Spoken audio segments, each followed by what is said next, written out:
Okay. Let's get ready to get this show started. Hello, ladies and gentlemen, boys and girls, children of all ages. Welcome to Coffee, Tea, You and Me with Coach Powell. I am Coach Powell. I'm the host with the most, hoping to help you get to everything you need to get to when it comes to making your small business successful. Today, we got a special show for those of you who have been paying attention. We've got the next part of our series where we've been talking about benefits. How do we talk about benefits? How do we share benefits? How do we get the benefits that we need to get to grow and to feel safe and comfortable in whatever our entrepreneurial or business ventures might be? Benefits, benefits, benefits. I have a slogan that I've been sharing with people. Stories sell, benefits compel, and facts tell. And if you think about how you are wanting to express your ideas and in the best ways to express those ideas, when you could share with people the benefit of even listening to you, the benefit of paying attention to you, the benefit of being in your presence, the benefit of uh, you and the value proposition that you bring to the table that they get to experience because of what you do, not what you do, because of what you do. This is what benefits is all about. And being able to use them to excite and to interest and to attract the right people around you, whether those people are going to be investors or those people are going to be referral sources or your top clients. You need to understand the language of benefits. And that's what this whole series is all about. Now, for the last few weeks, we've been talking about the benefits of understanding the four qualities of wealth achievement and wealth attainment. And these qualities are super important for everyone to understand. No matter where you are in life and no matter where you are in business, you need to understand what it means to be excellent and to share that level of share your level of excellence. You need to understand, which we talked about a couple weeks ago. Uh, you need to understand respectability. How does that work? How do you use your ability to generate admiration and honorable feedback from others? How do you do that? And how does that make a difference? You need to understand generosity. How does generosity play into your dealings with other people, and how should you think about it? And we that's those are all what I consider part of the qualities of foundational wealth, right? These are things that I've got from reading the Bible, quite frankly. And if you pay attention to today's workshop and today's training manual that's already posted on LinkedIn, Facebook, YouTube, and different places where we advertise and market this product, this process, then you'll know that those qualities of foundational wealth, if you don't maintain them in a great way, then you're not going to be able to keep the wealth that you've achieved, no matter what level of wealth you're talking about, whether it's financial wealth, emotional wealth, social wealth, whether it's in your health and all the things that we find value in. You can't keep it if you don't understand these four qualities of foundational wealth, which is respectability, excellence, generosity, and today's topic, which is the last topic in that particular segment of the benefits section we're talking about, prudence. That's what we're going to talk about today. We're going to talk about prudence. We're going to talk about what prudence is. We're going to talk about how prudence works, and all the benefits you should be receiving from being prudent, how to select and find people around you who also value prudence in their decision making.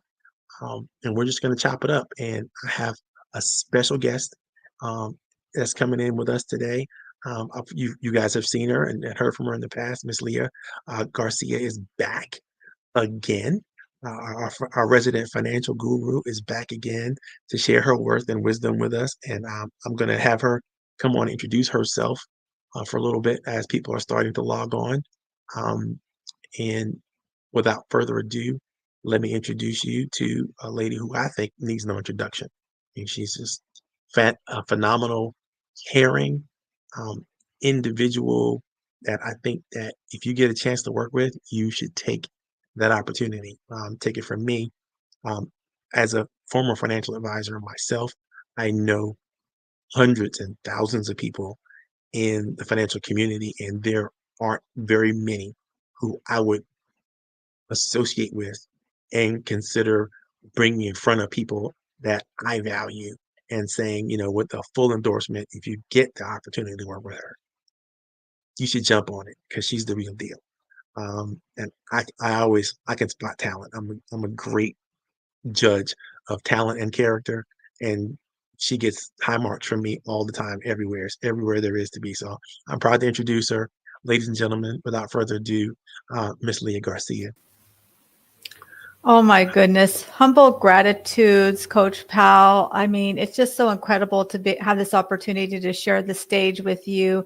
And really, I come here as a speaker, but I'm also as a student. I'm taking tons of notes already. I'm ready to learn. Well, my name is Leah Garcia, financial strategist and insurance professional. Crusade to help you properly protect, distribute, and transfer your wealth so you can build that legacy and create generational and multi-generational wealth, whether you're an individual or business owner, entrepreneur. So that's my intro. Send it back to you, Coach Powell. Fantastic, Leah. Thank you so very much. Listen, make sure you put your contact information in the chat so people know how to get in contact with you if you haven't done that already. That way we can make sure that, they don't miss the golden opportunity to ask questions or whatever that is, because I know you're going to be the kind of pro that you always are, and make sure that you're attentive and all that kind of good stuff. And so I'm gonna Thank put you you. backstage for a minute, and we'll bring you back in just a second. So as I was saying earlier, today's topic is about prudence. It's about understanding how prudence actually works as a wealth accumulation strategy. You know, um, there's a process I remember enjoying in my younger years as a financial advisor, and there was a rule that they taught us always when it came to dealing with people, institutions, or anything, and they called it the prudent man rules. Today, I'm going to elevate that conversation. Today, we're going to elevate this conversation out of the prudent man rule, which is suggestion as a way of doing things, a way of making decisions that you should think about if you want to be considered a respectful person, a kind person, a generous person, the kind of person that one can trust, people who make prudent decisions. Then you have to follow the prudent man rule. What would a prudent man do in that situation, right? That's the question we were taught to ask.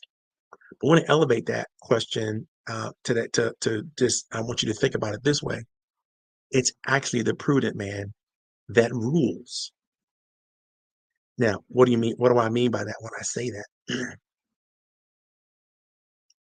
When you know that you're doing the right things, you're saying the right things, you're creating the right things, you're generating the right things in the right way at the right time with the right people, and you're absolutely convinced that it's all going to work out the way you've thought about it, the way you've designed it, the way you've conceived it, then you have every reason in the world to be giddy, gleeful, joyful at whatever process or program that you find yourself being a part of. And if you look at the training guide that I put in the chat, um, the first picture of that wonderful gentleman who's you know delivered this amazing or about to deliver an amazing presentation.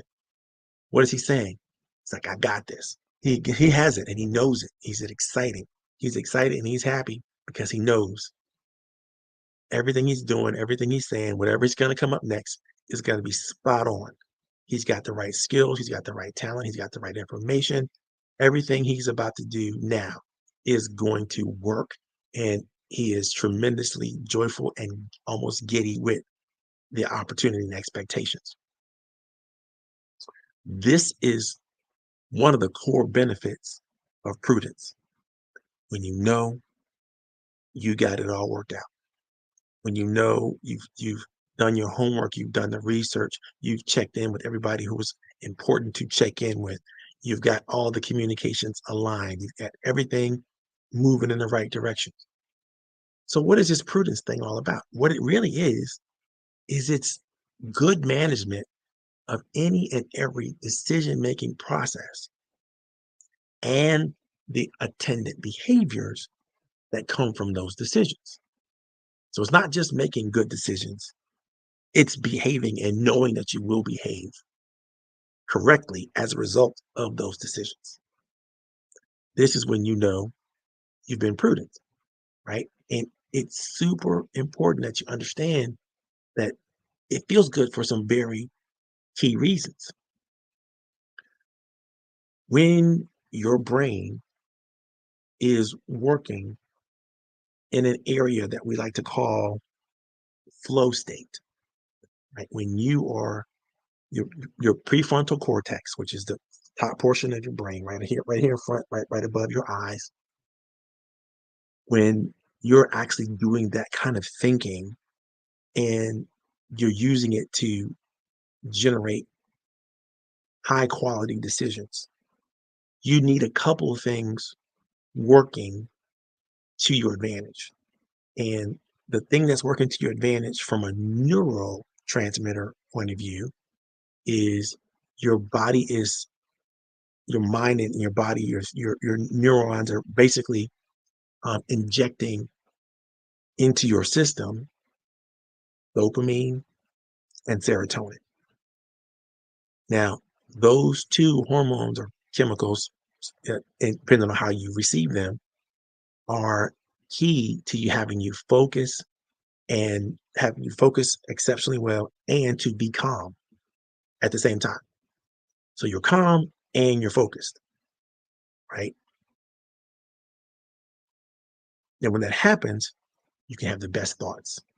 You can have the best, you have the best of it. You feel amazing because you're not nervous, you're not anxious, you're not upset, you're not feeling fear or anxiety or any of those types of things. And your brain is literally building or what we call neuroplasticity, right? Your brain is actually building the building blocks it needs to recall and attain and maintain a high level of information. So you're able to recall the things that you want me to recall. You're able to um, remember what to say and how to say it, and the pace and the phrasing and all that kind of stuff is worked out. You've done all your practice so much so that it's now what we call muscle memory, or it's brain memory, but it's actually your brain functions just like a lot like your muscles. The more you use these muscles, the more you become muscle memory, and the more you behave in that way. You get all this right, and it feels wonderful. In fact, when other people bump into you when you're in this flow state, right? And they are you are actually able to produce enough of those hormones to allow them to start to produce the same hormones. So you're bumping into somebody who's at a high level of serotonin and not adrenaline, but um, dopamine.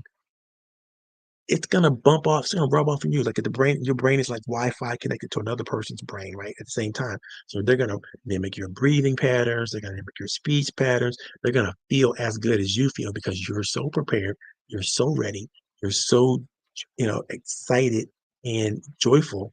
Then it we mirror the mirror neurons in our brain and pick up the other people's mirror neurons, and they're gonna start to feel exactly the way you feel. Now, this is powerful stuff that I'm telling you, right? So this is why it's important to not try to fake it, because when you're faking it and you're not putting the work into making good decisions about how you're going to do whatever you're going to do, you're not putting that work in. You know that you're cheating. You know that you're not putting the work in, and that's going to make you feel anxious and nervous, maybe a bit fearful, maybe a little bit frustrated and angry that you didn't put the work in, but here you are now. You're on stage and you have to perform. Right? That doesn't feel good. Everybody wants to be at their best, especially when it counts a lot.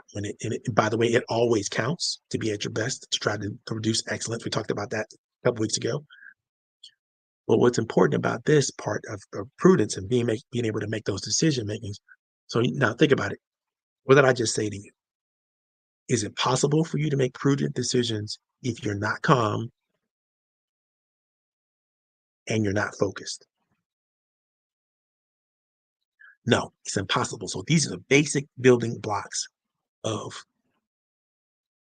prudent decision making, right? In order for you to plan, in order for you to handle your impulses, in order for you to make wise decisions, show some self control and some discernment and foresight for yourself, you're going to have to acknowledge that what you need to be is prudent.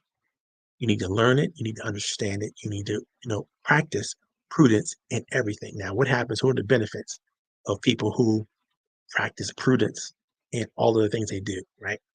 They're able to sustain and maintain whatever they accumulate. So you have that financial stability because what are you doing?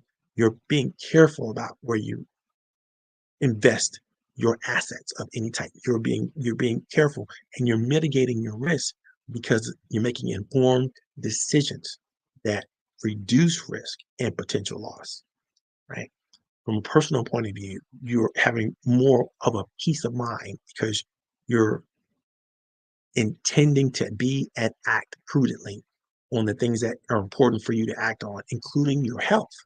So you're making better decisions. You're making these are and it's affecting your financial and your mental health, right? You're being more prepared for anything that even the unexpected events that might happen in your life, or you're ready for the impact of any emergency that may come along because you're already prepared. You've already thought down the road and considered what obstacles might come into your way. You've thought about the political obstacles, the economic obstacles, um, uh, the legal obstacles, the technological obstacles, that the obstacles that may come from your ecosystem that you are involved in, and you've thought about them all, as well as the social things that might come up, right? You've thought about them all on a high level, and you actually have a plan for the just in case this happens or that happens or this possibly could happen, you know. And you don't want to plan for every possible contingencies, but the most likely possible contingencies, you want to have a really, really good plan for that. And that's going to help you have a peace of mind and a feeling of preparedness. Professionally, when you are prudent, your reputation becomes the most important thing to you because with your reputation, right? When people know that they can believe and trust in you, that you're a reliable person that makes sound judgment calls and sound decisions, it enhances your professional relationships and every opportunity that comes out of it. Your strategic planning is going to be at a high level. Why? Because you're able to make better, more considerate decisions from not just a personal but an organizational level when you know how to act and think with prudence. You don't have to worry about your ethics, when you're a prudent person. Why? Because you're already embracing integrity and what we would call responsible stewardship of all the things that you have, all the assets that you have, all the time, talent, and treasure that you're able to um, accumulate and assume. You're ready to go, right? This is why the prudent man rules. This is why the prudent man is able to get things done that people who are not prudent can't do. So, what's the difference between a prudent person and a person who's not prudent? Well, I'll tell you what, you can just look at the dictionary and figure that one out. If you're not prudent, if you're not acting with prudence, you're probably acting with foolishness, right? You're probably acting in a way that's not good for you and not good for other people long term. And that means whatever long term gains that you're able to get, or even short term gains you're able to get, you're going to take a couple steps back in the long term and probably have to start all over again, or maybe start from negative. Well, you don't want to do that, right? When everything you're trying to do, I want to act prudently. So you get to keep the gains that you make in every area of your life, whether it's time, talent, or treasure. Prudent people manage their time exceptionally well. They're able to prioritize. They're able to schedule things they need to schedule. They delegate brilliantly, right? People who are prudent are genius level when it comes to talent development, right, for themselves and others, because they're continuously learning. They believe in mentorship and giving and providing positive feedback for others. From a wealth accumulation standpoint, you know they'll be the most likely people to diversify their investment portfolios and not put all their eggs in one basket, right? They're most likely people to have a stable financial stability through an emergency fund that they will have put together. They're great with their debt management. These are all things that prudence requires, but also delivers back to the people who embrace prudence. I call prudence the Zen of quietude. Now, think about that.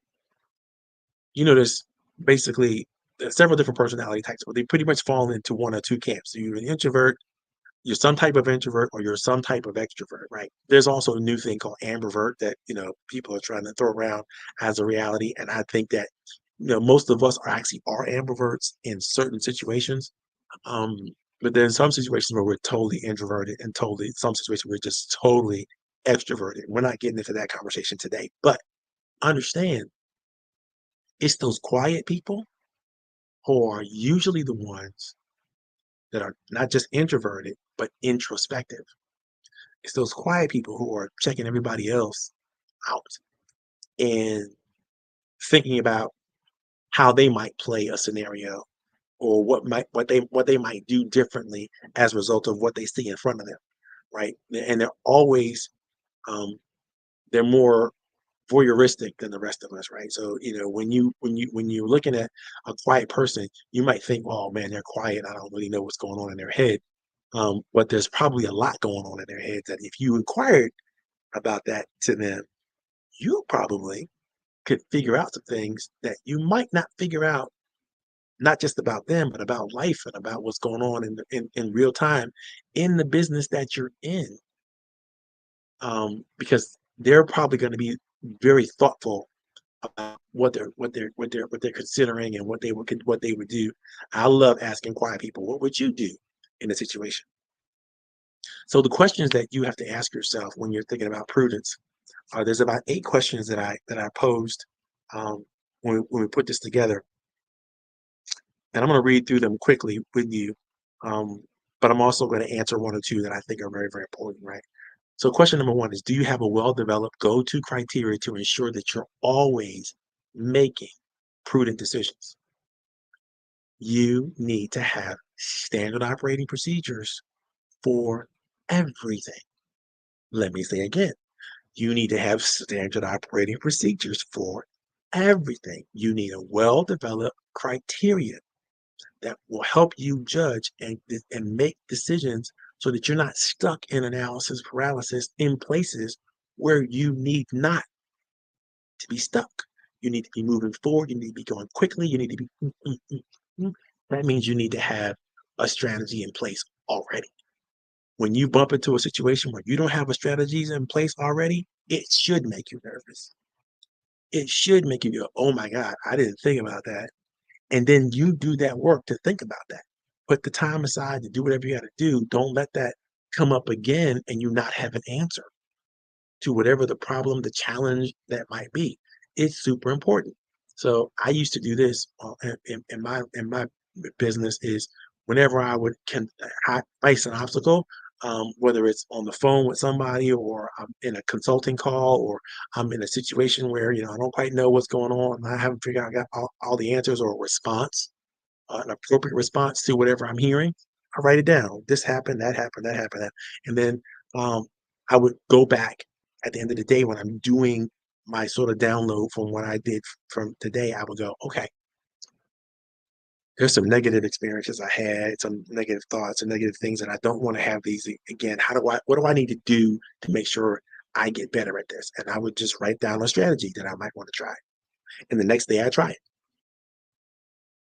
So when I'm doing my daily journaling or I'm doing my daily reflection, some people call it reflection, some people call it journaling, some people call whatever you do when you at the end of your day or the end of your week or the end of your month, when you look back on all your activities, you look back on the things that worked well, things that didn't work well. What are you doing about the things that didn't work well? You got to actively have a plan to adjust to it, to address them and adjust those things. If not, then you just will be out of control again when that thing happens. And it will cause you to have nervousness and it'll cause you to make bad decisions. And you want to make good decisions. That's what prudent people do. They make good decisions, right? Number two, what are you doing to increase your efficacy in the areas of self control, mindfulness, and gratitude? What are you doing to increase your efficacy in the areas of self control, mindfulness, and gratitude? If you get this down, right? The questions, the answers in the questions. And it's not about what you're doing as much as the fact, are you doing anything to increase your level of self-control, your level of mindfulness, your level of gratitude? And it really doesn't matter what you do, just do something. And as you begin to that process of doing, you'll refine that process and get better and get better and get better. If you're asking every day, how can I be better at this thing? Self-control, mindfulness, gratitude. All right. What are you doing actively to grow your insight and wisdom so that you can trust your own instincts? Because if you can trust your own instincts, then you have a right to ask other people to trust you as well.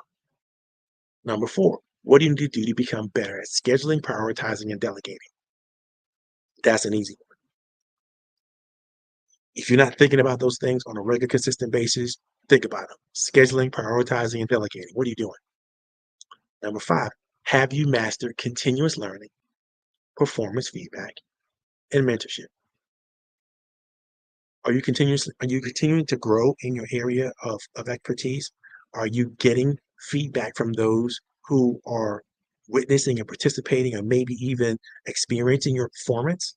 Are you mentoring others? Are you getting the mentorship that you need in the areas that you need that mentorship in, right?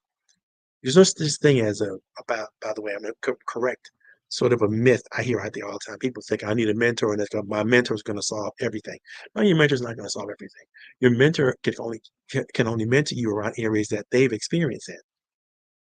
So if you find that people are trying to mentor you or consult you or advise you on areas that they have no experience in, then the quality of their mentorship might be in question.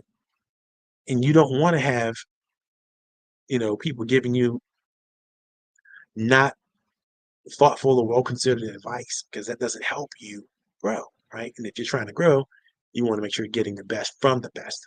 And so I would suggest you have 5 or 6 mentors in different areas where you want to experience growth.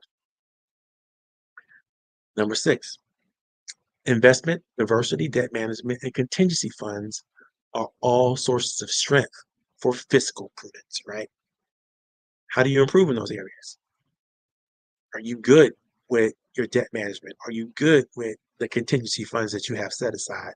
Are you good with the diversity in your investment portfolio? Do you need to visit those things and pay attention to those things? You cannot make prudent decisions on things that you're ignoring,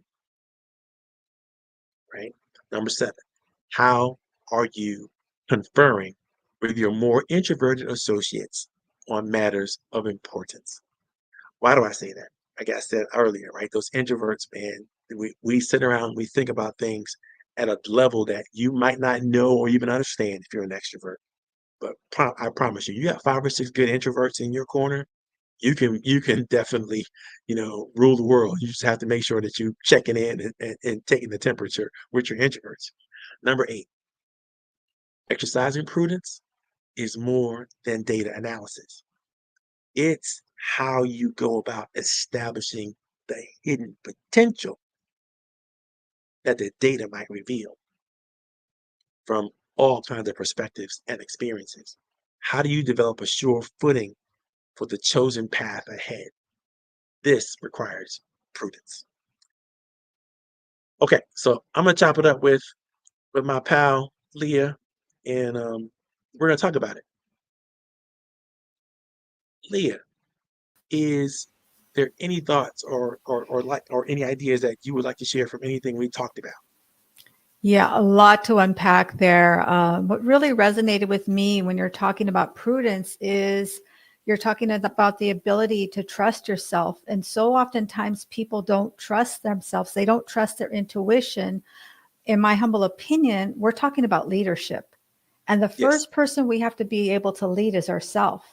And when exactly. we have broken the promises that we kept to ourselves, we promised to ourselves we're going to do this certain thing, get up and exercise, and then we constantly and continuously break those promises, then we're out of congruency. Mhm. And so we're not able to make those judgments, because prudence is the ability to make judgments. And I know a lot of people get all kind of twisted up about the word judgment because they think that it means putting someone down. But in Right. my mind, it means the ability to be discernible, the ability Yes. to make critical thinking decisions. Yes. Yes. And it Yes. comes down to all the neuroscience, right? Making those synapses, those connections. And a lot of that people get from that dopamine, from, right, those scrolling through social media, but they overlook that's really something's controlling you. So in Yes. order to, in my mind, to get that authentic dopamine and serotonin, it's about exercise. And people call it exercise. I call it moving my body, like just getting out in nature, taking a walk. I mean, we talk about going to the gym, but a lot of people think of that as being punitive. But, Mhm. getting in the water, playing with your children. And so when we don't fortify ourselves in those areas, then we don't trust our own intuition and we doubt ourselves. And what happens is then our prudence goes down because we can't make decisions. We're Yes. looking at every shiny object, chasing every squirrel, because we don't know what our core values are. We don't know what Right. we believe. And I talk Right. about the 5 F's: faith, family, finance, fitness, and fun. And when we improve our financial health, every area of our 5 F's should improve. Otherwise, we've done something wrong, right? Yes. Otherwise, Yes. you're making a withdrawal and you haven't made any deposits, and that's called burglary. And we're not here to be burglars. Especially from ourselves. You're stealing from yourself when you're Yeah. not taking the time to act proactively, right? You need time to. You can't be proactive in the moment that you're supposed to be. You have to be proactive before the moment arrives, right? So you have to be able to forecast potential possibilities and opportunities, and then you have to have a program response already ready. Like I said earlier, it feels so good when you already know before you go in how things are going to go. Yeah. That's And so good. it's a magical feeling, and as you gain more experience, you're going to get better at it. As you start to make decisions for yourself, improve your integrity by honoring the decisions that you made for yourself, whether it's in all those 5 areas that you talked about. That's fantastic. I'm gonna steal that, by the way. Please I'll do. let you Yeah. know. I'm stealing it. I'm stealing it. But it's important that we do these things, especially as entrepreneurs, because people think that entrepreneurs take risk. Mm. And I tell people all the time, well, yeah, to a certain degree, but the risks are supposed to be calculated risks, right? So is a calculated risk a real risk? I mean, if you already know the outcome, is it a risk or is it just a strategy? I think it can be argued either way. But the point about it is, if you know, and you know that and you can prove it, there's no Yeah. stress there. There's no reason to fear there. There's no reason for doubt. There's no reason for shame. There's no reason for anything except, I'm gonna go forward with pride and glow and strategy and just do the thing that I was put here on this planet to do.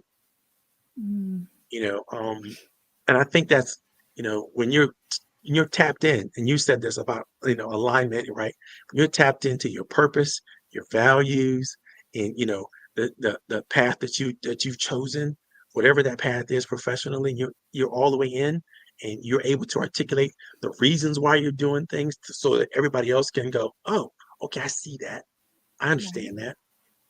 They can say, "Oh, right, that was a good decision that you made to go in that direction based on your values, based on the person that you are, based on the things that you understand about the industry going forward. You've done your homework, the research. You're not just dialing it up for yourself. You're actually looking forward and looking at what other people are saying and doing, and going, I can be better. In fact, I am better, and so it's time for me to start just doing the thing, right? So I think a lot of times when people try to do things without consideration, Mm. and that it's impossible to be prudent. It's impossible to be prudent if you're not gonna if you're not even trying to understand it. You're just gonna move. Just I'm just jumping in. Now that's risk, right? To me, is you're jumping in. You don't have enough information to act on it. You don't have enough information to act on it with confidence, or your confidence is based on a false set of assumptions. That's another thing. Right now, we're all looking at data driven demand, data driven this, data driven that. And data is critically important, but it's so easy to collect the wrong data, That's right. right?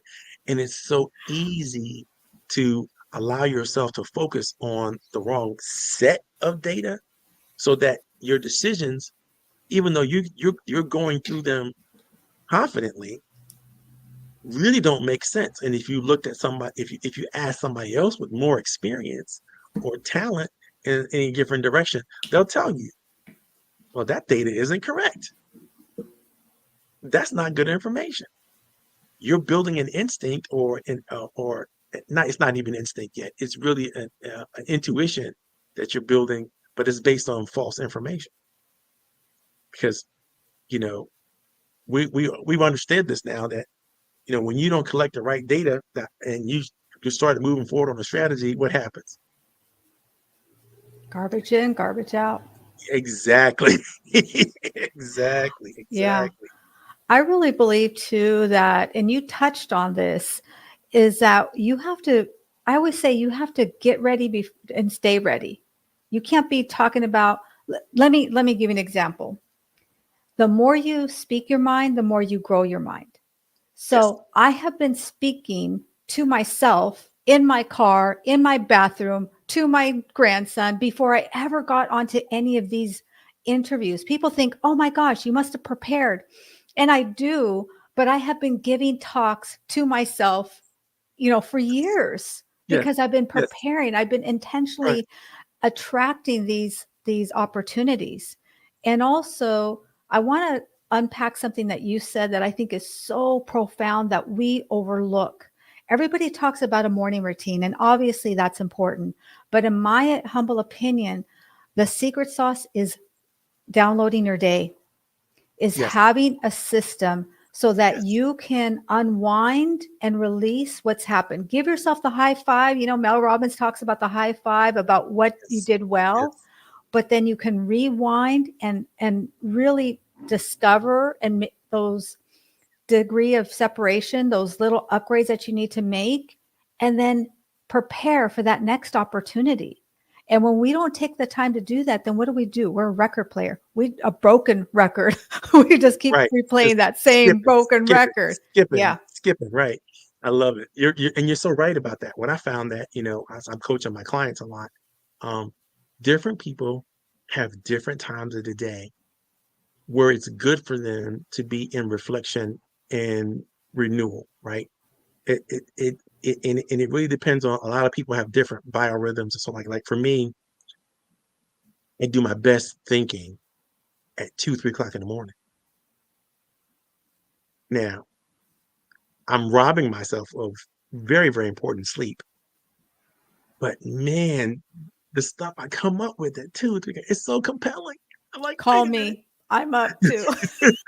You know, I'm like, I'm like, I don't know how to break the cycle. And so, I was working with a sleep coach a couple years back, and they told me, like, don't break the cycle. Just find different parts of the day where you can just let it all go and sit down and relax. But if your natural biorhythms are, I'm a midnight owl person, and that's when my brain wakes up and comes alive and all that kind of stuff. Like, yeah, because everybody else goes to sleep, I'm just getting going. It's like, wow, I'm kicking it into third gear when everybody else is asleep. Like, oh, this is not. I used to be mad about myself about it, but now I rock out to it. I still get up early because I find that I don't need as much sleep. And I used to worry that, oh my God, I'm not getting enough sleep. It's going to cost me blah, blah, blah, down health issues down the road. And I started realizing like, well, certain people need different amounts of sleep based on their own experience. So the rules of thumb when it comes to people are exactly that. Because my thumb is different than your thumb. you know, and so yeah, it might be rule of thumb, but it's a different thumb, and so you have to be open to that. And that's why I tell people like all the time. It's like, yeah, the rules that people will give you to do certain things, and these little mantras we say, some work for you, some don't work for you, but you absolutely have to have something to help you develop every area of your life, spiritually, um, your heart, mind, body, soul, have to all grow, and you can't leave any of it behind. And so if you're leaving your spiritual development behind, or you're leaving your your personal development behind, or you're leaving your health behind, or you're leaving your mental and your clarity and your Mm. emotional resonance behind, then you're going to be imbalanced, and you're not going to have that alignment when you go forward, and you're going to need to have that. When what hits the fan, and you need to deliver the goods, whatever the goods are. It's your weak parts that are going to bring you down. And Yeah. if they're not strong enough, if your strong parts are not strong enough to overcome your weak parts, then eventually you got to go back and fix that. I know a lot of people say, well, just focus on your strengths and don't worry about your weaknesses. I agree. Your strengths are super, super important to focus on, because people take your strengths for granted, and then you lose that strength, right? When you don't give it what it needs to develop and grow. However, your weaknesses, if you're in an area where they could be very detrimental to you, and you don't have anybody else to delegate that to, or you don't have another team member around you that could pick you up or see it coming down the pike and help you with that, you're in a world of hurt, because there's no strength that's going to overcome it. That's no matter where you're at. So I always say, try to find, what is the word you use? You didn't use alignment, you used congruence. Is that what the word, that the word? Yeah, yeah, okay. It's like, yeah, try to find that. And I hate balance, Oh, because there's no such thing as the no, perfect balance. It's just there is being in not. alignment with the moment that you need to be in alignment with, in my point of view. um but Yeah. that's where we are. So I see David's out there in the audience, and I see a couple Mr. of my Mic friends out there in Drop. the audience. Yes. I love that. I love that. I'm gonna post that so everybody can see it. Thank you, David, for your contribution. If any of you are all out there, by the way, and you want to ask a question, you can put it in the chat. If you want to let anybody know about anything that you're doing from an entrepreneurial point of view, how to get in contact with you, where's your contact information, Leah? You still didn't put that in there? Oh, okay. I need to put that in there. I, I was going to say too, it's about finding your own cadence. People talk about burnout and they talk about balance. And in my opinion, there is no such thing as balance, right? If you right, want balance, right, go to yoga. I mean, if you're an entrepreneur, we are going to be perfectly in balance. But right. finding your own cadence. If you are an early Yes, person, then be an early person. If that's the you're a thing right night there. owl, then be a night owl. Stop trying to fit into somebody. We're entrepreneurs. We Right, color outside of the box. That's what we're right. supposed to do anyway. So, And the beautiful thing about small business is the flexibility. You don't got to punch in, punch out 9 to 5. You don't have to do that. You don't have to meet anybody you don't want to meet. You have to talk to anybody you don't want to talk to. You don't have to do anything you don't want to do. You have absolute control and flexibility over how you want to run your life and how you want to do your business.